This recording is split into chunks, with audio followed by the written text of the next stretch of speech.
Hello বন্ধুরা, এখন আমি মুফাসা দ্য লায়ন কিং এই সিনেমাটা হিন্দি ডাব ভার্সানে আমি 3D দেখলাম, যেটি আমি একটু আগে দেখে আসলাম সিনেমা হল থেকে। তো কেমন হলো এটা নিয়ে কথা বলছি। তার আগে বলে নিই এই সিনেমাটা দেখতে গিয়ে স্ক্যাম কেন হয়েছে সেটা।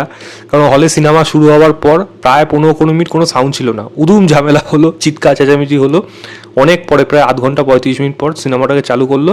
তবে তারা প্রথম থেকেই চালু করেছে। আমি গেছিলাম আইনক্স মেট্রোতে। এবার যদি গল্পের মধ্যে ফিরি, কেমন হলো এই গল্পটা অবশ্যই লায়ন কিংয়ের প্রিকুয়াল, এবং এখানে গল্পটা মুফাসা একদম একজন বলতে গেলে যে কীভাবে সে লায়ন কিং বা বলা যায় রাজা হয়ে উঠলো, এবং তার যে গল্পটা সে কোথার থেকে বিলং করতো, তার বাবা মার থেকে সে কীভাবে হারিয়ে গেছিলো, স্কার কী করে এখানে আসলো, স্কারের যে আগে নাম ছিল টাকা, তার সাথে কীভাবে বন্ধুত্ব হলো, তারা কীভাবে একে অপরের শত্রু হয়ে উঠলো, এবং রাফিকি সে তার ম্যাজিক ট্রি কীভাবে খুঁজে পেলো, এবং মিলানি যেই জায়গাটায় মুফাসা যে কিং ছিল সেই জায়গাটা তারা কীভাবে হদিশ পেলো, এই সমস্তই জার্নি রয়েছে। এর থেকে বেশি জানতে হলে আপনাকে অবশ্যই সিনেমা হলে গিয়ে বাচ্চাদের নিয়ে অবশ্যই বিশেষ করে এই সিনেমাটা গিয়ে দেখতে হবে। দেখুন, আমি যদি কথা বলি, প্রথম কথা এই সিনেমাতে ভালো কী আছে, ডেফিনেটলি অনেকগুলো ভালো দিক আছে, আবার দু একটা খারাপ দিকও রেখেছে। প্রথম ভালো জিনিস হলো এই সিনেমাটার গল্প, যেটা একটা ফ্রেশ গল্প, এবং এটা কিন্তু গল্পের কোনো ব্যাপারে আপনাদের কাছে কোনো নলেজ ছিল না। আমরা লায়ন কিং দেখে এসেছি, তো লায়ন কিংয়ের সেই গল্পের সাথে লায়ন কিং সিনেমাটাও হয়ে গেছে, কিন্তু মুফাসার এই ধরনের গল্প কিন্তু কখনো উঠে আসেনি। এবং এই প্রিকুয়াল তৈরি করার ক্ষেত্রে কিন্তু যদি আপনি গল্পটাকে স্টানিং করতে পারেন বা গল্পটাকে যদি ম্যাচ করতে পারেন এই ফ্র্যাঞ্চাইজির মধ্যে, তখনই গিয়ে একটা ভালো মেকার্স, রাইটার, সমস্ত কিছু ক্রেডিট যায়। তো সেটা কিন্তু আমি অবশ্যই তাদেরকে দেবো, এরকম একটা ইউনিক গল্প উঠে আসার জন্য। গল্প লেভেলে আমি একদমই বলবো না যে আমি এরকম ধরনের গল্প কোথাও শুনিনি, এরকম ধরনের প্রচুর প্লে সিনেমা এরকম হয়ে গেছে। তবে হ্যাঁ, সেটাকে যে এই গল্পের মধ্যে যেরকমভাবে মিলিয়ে এনেছে সেটা কিন্তু অবশ্যই ভালো। দ্বিতীয় জিনিস বলবো, এর ভিজুয়ালস মারাত্মক, সেগুলো আপনি পুরোপুরি সচক্ষে যখন দেখবেন বড় পর্দায় 3D সেখানে আরও বেশি ভালো লাগবে। এবং ব্যাকগ্রাউন্ড মিউজিকের প্রশংসা আমি খুব করবো, কারণ সেটা খুব ভালোভাবে রিপ্লিট করতে পারে এবং একটা পুশ দিয়ে দেয় ব্যাকগ্রাউন্ড মিউজিক। এবং একটা জায়গায় এমনও আছে সবাইকে জড়ো করতে হবে এবং রাজা সে তার ভাষণ দেবে। কেজিএফের একটা টোন আমার সেখানে মনে পড়ছিল, ওর সাথে একটু সিমিলারিটি যেন কোথাও ছিল, তো হেভি লাগছিল ওই জায়গাটা। তো বেশ ব্যাপক ছিল ওই জায়গাটা, আমি আলাদা করে বলছি ব্যাপক ছিল ওইগুলো। এবং যদি বলি গল্প লেভেলে, ডায়লগ লেভেলে, সেগুলো ভালো লাগে। শাহরুখ খান যেহেতু হিন্দি ড্যাপ করেছে, তো ম্যায় হুঁ না বেশ কয়েকবার শুনতে পাবেন আপনার, ভালো লাগবে সেগুলো। এবং ডাবিংয়ের যদি কথা বলি, বিশেষ করে শাহরুখ খান বেশ ভালো রকমই ভয়েসটাকে ডাব করেছে। কারণ মুফাসা আগে লায়ন কিং কিন্তু মুফাসা বেশ বড় ছিল, বয়স্ক ছিল, এখানে কিন্তু তার কম বয়স। তো টোনাল ডাউন যেটা বলে না, সেটা আপনাকে কিন্তু ম্যাচ করতে হবে।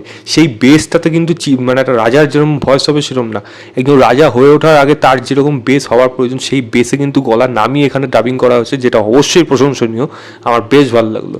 এবং কেন সে বলিউডের রাজা, কাইন্ড অফ এটা তারই গল্প, কারণ সে আউটসাইডার হয়ে বলিউডে এসে কিং হয়েছে, এবং এখানেও মুফাসা একজন যে আউটসাইডার হয়ে, যাকে সবাই আউটসাইডার বলতো ওখানে, এবং সে কী করে একজন রাজা হয়ে উঠলো। এবং রাজার কর্তব্য কী, রাজা কি শুধু নিজেই সমস্ত কিছু করে না, রাজার রাজত্ব কমপ্লিট হয় সমস্ত প্রজাদের নিয়ে।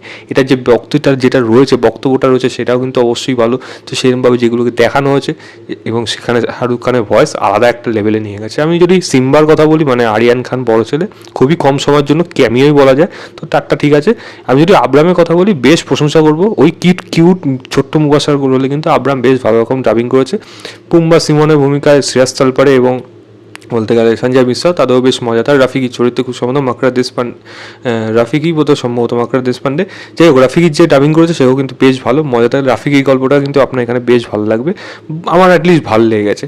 এবং গল্পটা যেই জায়গায় গিয়ে শেষ হয়েছে, তো এই যে মেসেজিংটা যেটা আসছে, এবং স্কার কী করে মানে একজন ভালো বন্ধু কীভাবে শত্রু হয়ে উঠলো, সেই গল্পটা যেভাবে দেখানো হয়েছে, সেটা কিন্তু আপনার বেশ ভালো লাগবে। তো ক্যারেক্টার ইমোশন সেগুলো কিন্তু আপনি ফিল করতে পারেন, তো ইমোশনাল বন্ডিংটা কিন্তু এই সিনেমাটার মধ্যে রয়েছে, যেটা কিন্তু অবশ্যই একটা প্রশংসনীয় ব্যাপার।